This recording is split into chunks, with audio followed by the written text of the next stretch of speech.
All right. Looks like we're going live. So should we go ahead and start, or is it playing an intro?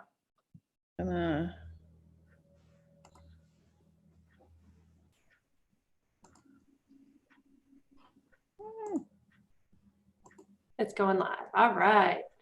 We will go ahead and kick it into gear then. So welcome everybody. We are trying this going live thing every day at 5.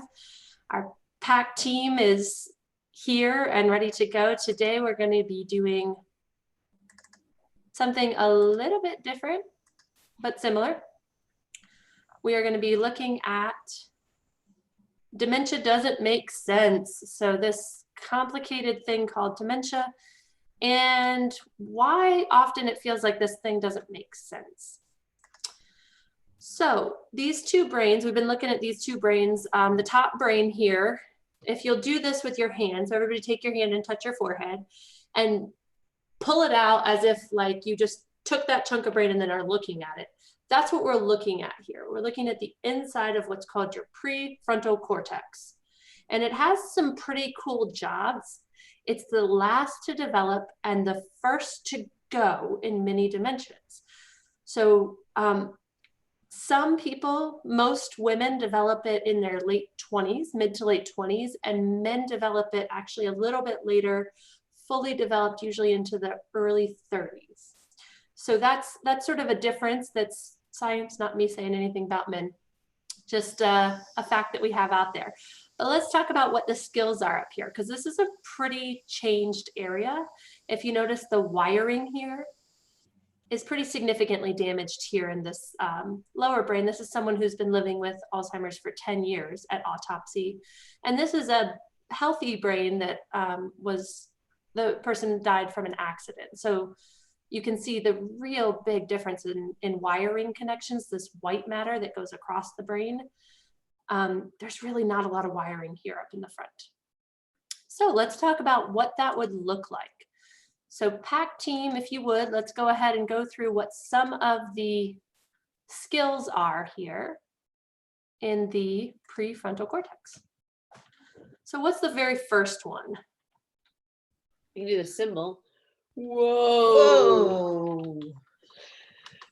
Impulse control.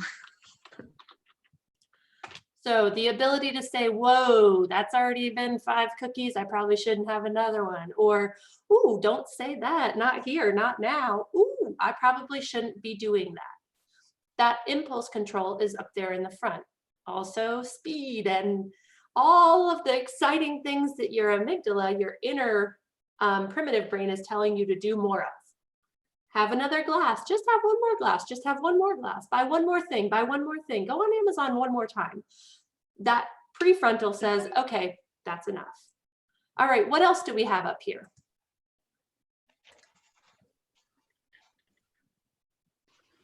Initiate. Logic. Okay, so we got 2 of them. So logic and reason. And then I heard another one starting. Initiate, sequence, terminate, and move on. Oh, starting, huh? I like that one.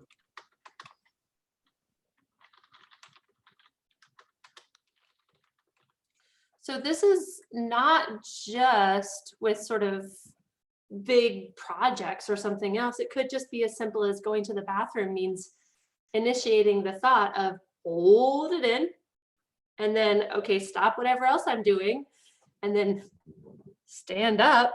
But even just standing up is quite a few steps in a sequence because I've got to pull my feet back. I've got to get myself organized, lean forward, and then push myself up.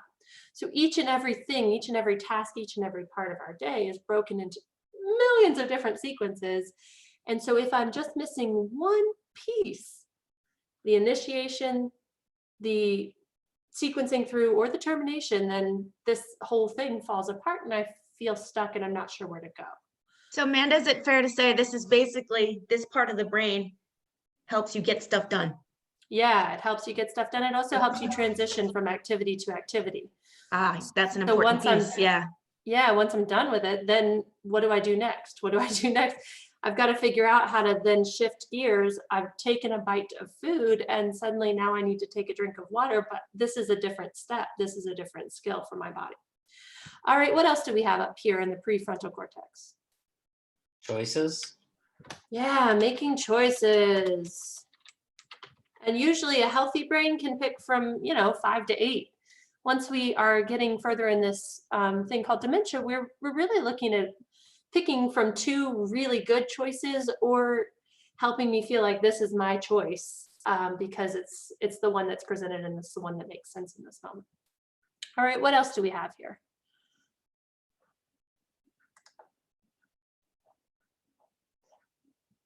Uh-oh. We're starting to lose them. They're fading. Self-awareness, self-awareness. Self-awareness. Ooh, that's a tough one. And it's not just can you see yourself, it's can you be accurate in your self-awareness? When I look at a situation, do I have this or should I ask for help? And then the last skill that not everybody really does develop. What do we have here? Seeing it from another person's point of view. Seeing it from the other side, seeing someone else's perspective. And understanding why they might have that perspective, but also how I can fit it with my perspective. Okay, so when you look at these skill sets, oh, I have a typo. I am so sorry for that. But we'll move on past it. When you look at these skill sets, why might we experience this feeling of dementia doesn't make sense? What are some of the things that you might be seeing when someone's living with dementia or this significant of a brain change that makes it feel like their actions or their words or something they're doing doesn't make sense?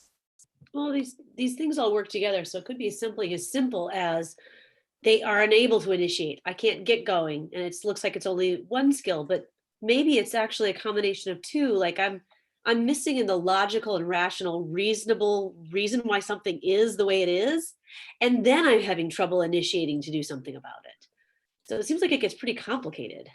Yeah, absolutely. Because it's when one of these isn't working, it means that part of the brain isn't working. So it might be that more than one of these isn't working because these are the 6 main functions in this part of the brain. And yet it can turn on and off depending on the type of dementia, how long I've had this dementia, and what other parts of my brain are moving forward and kickstarted. It can feel like I was just able to do it. And then suddenly in a moment, everything changes. Yeah, I was going to actually, to build on that, I was going to say, I often hear well, she did it yesterday. She could do it yesterday. She's always been able to. She used to, she could, even just yesterday. And that it doesn't make sense that now she can't make that choice. Doesn't understand. No, you are home. Yeah, so or just eating on her. She used to be able to get herself dressed. Now she's coming out with her bra on top of her shirt. Right, these things, it feels like it doesn't make sense and it feels like it comes out of nowhere. And really what we're noticing is this loss of wiring, because I do still have some of the skill sets. I have some of the motor memories. I have some of the vision left. I have some of the words and some of the language. What I might be missing is the ability to put all of the data that's coming in together in a reasonable and logical way to make sense of what's happening. So we're going to watch a little video and we're going to see what we notice about what this woman is doing. And then we're going to talk about why she might be doing this.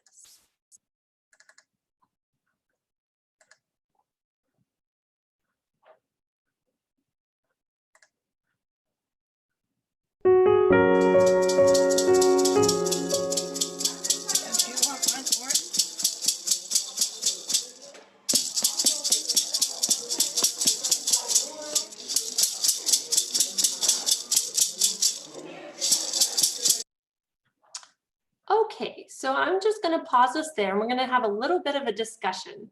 What's going on here? What are you noticing? She is really focused on beating that chair. Really focused on beating the chair with what? Oh, musical instrument. Maraca. Rock. So yeah, this is hours, 2 hours to be exact, after the music group in the morning finished. And she's still doing this. 2 hours that this has been happening and going on. Is it making sense to you watching it? What the heck is going on? Yeah, clearly she doesn't know how to use it. Yeah. That's it. So I go would ahead say and- she also this is not working. The sensing how this feels to other people. Yeah, That how many doesn't- other people are you thinking are enjoying this musical serenade for 2 hours? Oh, I would love it. No. Yeah, you've got people saying, if you don't shut her up, I will, across the room, because it's been going on for a really long time. Staff have tried a lot of redirection. They've tried a lot of connecting. They've tried to really get there with her. And yet, is it working? Clearly not. 2 hours later. So we're going to take a little bit of a moment and pull back a little bit and think about, how does this connect or relate to what we're experiencing with COVID-19? So what are some of the actions that we might be seeing, or some of the words that people might be saying or hearing that's putting them into the space where this thing doesn't make sense? And our reaction to it is really important. Amanda, one of the comments on YouTube was, no whoa. No, whoa, exactly. We don't have that impulse control. So it just keeps going. My brain isn't telling me yet. No, whoa, that's enough. Stop now. You've done it. You're good. Yeah. What else might she be missing? She hasn't been able to sequence through. She's still at this initiation. We're doing the same thing over and over and over and over and over again. We can't stop and move on. And she really can't stop. If she's that age and been doing it for that long, I can't imagine how her back must feel. Yeah, so there's a whole nother set of factors, the muscle memories and all of those pieces. So are we going to be seeing some really, really tough conversations, some tough movements, some tough things that we're not, to me, this doesn't make sense. And yet it must make sense somehow in that brain of hers, because otherwise, why would she be doing it? It's just not always that your logical, reasonable conclusions match my logical and reasonable conclusions. Taking your perspective and then taking someone else's perspective and trying to fit them together, if we're not able to figure it out, what we often end up doing is just butting heads. So amidst COVID-19, how many of us are going to be fighting the battle of, no, this is not the plague. No, this is not something, you don't need to worry about this. Just go back in your room. You just have to stay there for 14 more days by yourself. And no, it's not, you're not going to, this is not about you. You're not sick. Why is everyone wearing masks? Why is everybody walking around? Why won't anybody touch me? Why won't any? So we're asking for a reality that doesn't really make sense in the first place. And now we add brain change on top of it. What we're not seeing a lot of right now is multiple perspectives. So let's take a look at that video again. Let's see how Teepa sort of shifted it around. And then if there's time, we'll do a little role play at the end of how can you change that conversation around what's happening right now.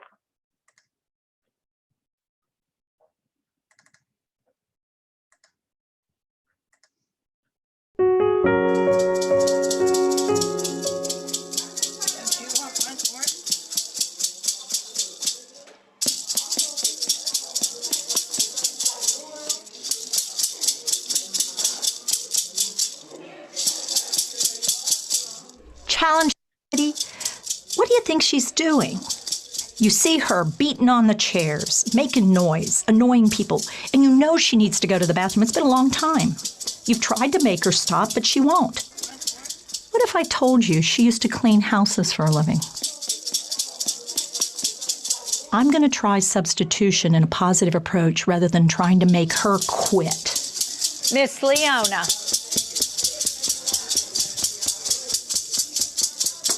Well, hey there. Get your hand. Get my hand out the way. You're trying to get them clean. Here, try this. She's a busy woman. There you go. I'm going to that. try a substitution here. I'll trade you. Not yet. Show her. Rub it with that. Can you rub it? Yeah. Here, rub We're it. getting there. Trade me. Wait. Trade me. Here you go. Take this. All right, get it. You got it. Now trade out. There you go. Ta-da. Now rub it. Now I show her, and there she goes. There we go. People are Good. less annoyed, not so much noise. And she's Beautiful. cleaning. Now I want to reinforce it. That's Got good. That's good. 2 more to go. I still haven't met You're doing a fantastic job. her unmet need. One more substitution. Nicely done, Leona. She needs to get finished with this Boy, you are good. so we can move on. You get this one? Watch me, I'm sneaky. That's it. Good. Good. I visually eliminate the task. Whoa. Woo. That is beautiful. You did a fantastic job. Man, you're a good cleaner. Here. Thank you. All right, well, come with me and we'll sit down and take a break. Oh, good. I know you're ready for one, aren't you? Now, before she goes to sit down, though, we have a place to go. Oh, girl, you worked hard. Oh, good. You are one of the hardest working women I've ever met. Well, Lord knows. Let's go to the ladies before we sit down, though. Okay. Okay. We changed the challenge. All right, so what do we know happens if we are willing and able to understand and recognize that it may not be a choice that doesn't make sense. It may be the brain that's not helping me make sense of the situation around me. So what did Deepa do? What are some of the skills that she used to offer some support to Miss Leona and help make sense of the situation that didn't make sense from the outset? Well, she used some of our basic PAC skills, like our positive physical approach. It didn't quite work, but she didn't give up. She hung out there and stayed low. Yeah, so being willing to approach, being willing to talk, and then being willing to try something different rather than arguing that my point is right and yours is wrong. Because I can tell Miss Leona all day long that hitting a maraca on a chair is not making sense, and yet it's not really addressing the need that she had to terminate something and move on. So when we think about this amidst what we're doing right now, what's our go-to when somebody says, what the heck, how do I respond to something like this? What do I say when someone says, am I living in a plague? Am I gonna die right now? It's a pretty Go-to harsh- is like, no, no, no, we just stay home. We just do what they say. We don't go out, blah, blah, blah. We just do this and we'll be fine. So either reality orientation or calm down, it's okay. So something that we might try instead is going with someone where they are rather than trying to change or turn it around or make it make sense for them. We want to join them where they are, go alongside. So what might it sound like if I said, what's happening? Why am I going to die? This is terrifying. Hey, Amanda, this Yeah. is really scary. This is really scary, and you're really worried about this. This is not good. This is not good at all. No, it's No. not. What's happening? Why is everybody, is there a plague or something? You're needing to know what's going on. You need to know, is it okay, or is there something bad going on? It is not good, but it's not that bad. It's not that bad, but it's not good. It's not good. But together, we're gonna be okay. We're gonna make it. We're gonna do it together. So what is Rachel using? What is she trying to use that's not a belittling, but it's also not necessarily saying, you know, oh no, everything's fine. Everything's gonna be fine. She's being willing to be with me and recognize my distress and reflect that distress. Reflecting the distress is sometimes all I need to be able to come down a little bit because I am not actually self-aware and Rachel is recognizing what I'm giving out. is a little bit higher distress than I thought I was. But yet she's using my words and helping me shift this thing and seeing if maybe together we can go somewhere new. But she's not lying to me, and she's not turning it into this, oh, don't worry about it piece. Yeah, and I noticed she reflected you in two ways. It was just not just using words, reflecting what you're saying, but then she reflected you visually. She was, oh, whoa. With her Cool. face. Yeah, nice. All right, so that's our piece on today. A little bit of this skill. There's obviously tons of skills up there in that prefrontal cortex and tons of PAC skill that you can apply or try out. If you have other ideas, questions, or things that you want to see us do, remember, Teepa comes on every morning. She's been doing Facebook Live, 8 a.m. every morning. And we've been trying to do a mix of Facebook and YouTube Live every afternoon around 5 p.m. Eastern time. So thanks everybody for joining us. And thanks PAC team. See you guys next time.